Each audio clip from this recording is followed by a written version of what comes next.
এই শোনো শোনো, তোমাদেরকেই বলছি, হ্যাঁ হ্যাঁ তোমাদেরকেই বলছি, যারা কমেন্ট বক্সে লেখো না যে কংগ্রেস করেছিল, টিএমসি টিএমসি এরকম করেছিল, সিপিএম করেছিল, তাহলে বিজেপি করলে দোষ? হ্যাঁ তাদেরকেই বলছি। তা বলি, তোমাদের বাবারা তো আগে ধুতি পাঞ্জাবি পরে ঘুরে বেড়াতো, তোমরা কেন জিন্স প্যান্ট পরো? তাদের পূর্বপুরুষেরা তারা মাঠে চাষবাস করতো, কেউ গাড়ি চালাতো, কেউ বা পরের বাড়িতে কাজ করতো, কেউ রিক্সা চালাতো। তা তোমাদের হঠাৎ শখ হলো কেন চাকরি বাকরি করার? তোমরাও তো ওইগুলো করতে পারতে। আর যেসব মেয়েরা কমেন্ট বক্স এরকম লেখো যে ওরা করেছে দোষ নেই আর বিজেপি করলেই যত দোষ, সেই সব মেয়েদের বলছি, তোমাদের এত চাকরি বাকরি করার কি আছে? ঘরেতে বাসন মাজতে, রান্না করতে পারতে।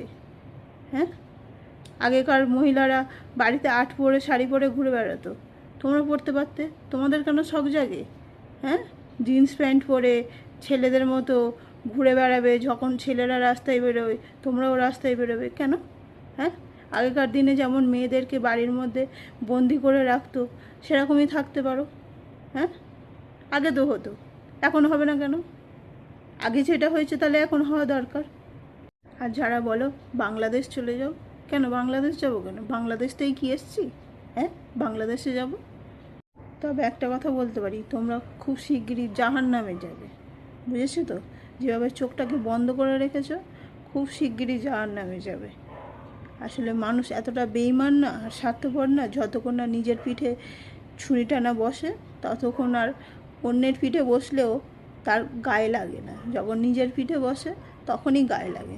তো সেই ব্যবস্থা তোমাদেরও খুব শিগগিরই হবে। একে একে যেভাবে সবার পেটে লাথিটা পড়ছে, তোমাদেরও একদিন পড়বে, তখন দেখবে চোখটা এরকম বড় করে খুলে গেছে। বুঝতে পেরেছো? আর যারা বলো দেশের মধ্যে থেকে সরকারের বিরুদ্ধে কথা বলছো, এই অধিকার আমাদের দেশের সংবিধান দিয়েছে, সরকার ভুল করলে তার এগেনস্টে কথা বলার। তোমাদের বিশ্বগুরুকে বলো যে সংবিধানটা চেঞ্জ করে দিতে, তাহলে আর কথা বলবো না। বুঝতে পেরেছো?